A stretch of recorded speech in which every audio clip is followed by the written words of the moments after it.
morning everyone. Today I'll be reviewing the book The Big Bad Mood by Tom Jefferson and Olga Demidova. George was having one of those days. The sort of day where George shouts, "I will not play nicely," when he stops. "I will not share my toys," when he screams, "I won't, I can't, I don't want to." No, there is a big bad mood hanging around you today, sighed George's mom. George glanced around. There wasn't a big bad mood anywhere near him, which meant it had to be somewhere else. George looked under his bed. No. At the back of his toy cupboard. No. At the bottom of his garden. No. But he couldn't find the big bad mood, and that made George feel rather big, bad and moody. So he stomped and stomped until he couldn't stomp anymore. And suddenly the big bad mood was standing right in front of him. He was a curious fellow, rough like sandpaper and smelling of socks, which really needed changing. "I'm the big bad mood. It's my job to make everyone big, bad and moody.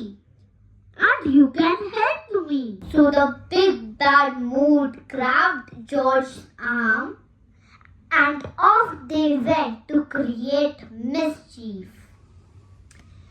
First, the big bad mood showed him how to make the world's famous big bad mood sandwich. Special mayonnaise made from the squiggliest spiders and the slimiest worms.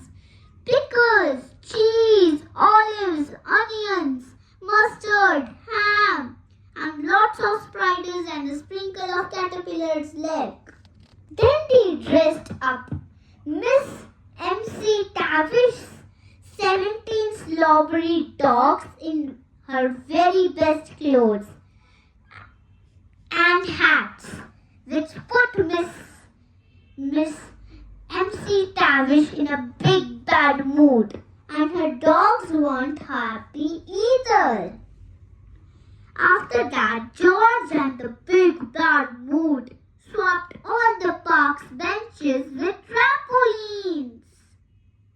They even filled the local swimming pool with jelly and custard, which made everyone not just big, bad and moody, but a tiny bit delicious as well.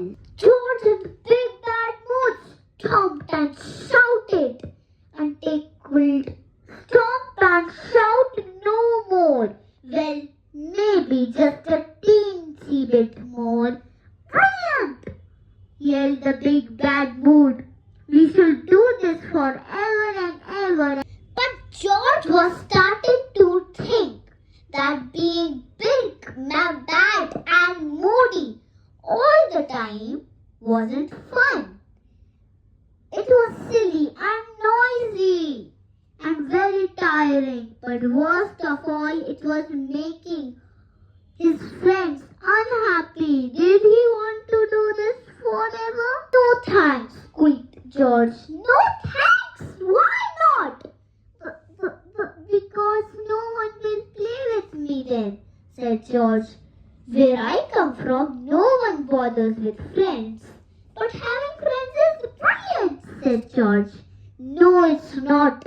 And with that, the big bad mood stomped off.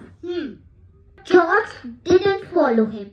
Instead, he cleaned his room from top to the bottom, and he even found his favorite rocket toy he thought he had lost forever.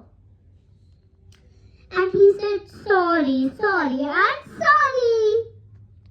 Everybody played happily all afternoon. The end. George enjoys a big bad magically moody night.